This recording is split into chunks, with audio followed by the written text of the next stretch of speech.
How to cook a rice in Siguro rice cooker. All you're gonna need to do is to grab a cup of rice and put it into your Siguro rice cooker.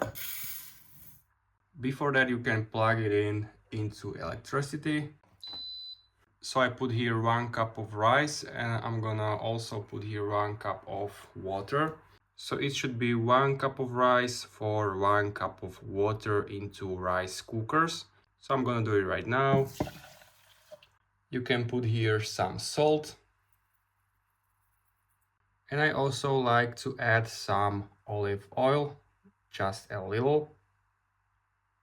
Now simply mix it just a little and it should be fine. And now we want to close this rice cooker and we want to turn it on and press the middle option, which is function, and it's automatically on the left, which is rice. So now it should be turned on.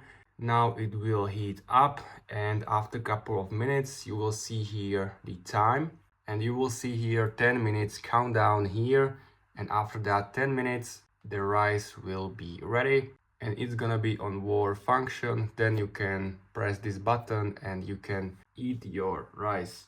And also make sure this little button is a little bit open so the hot air can flow through that holes. So that's basically it. If you have any questions, leave a comment and see you next time.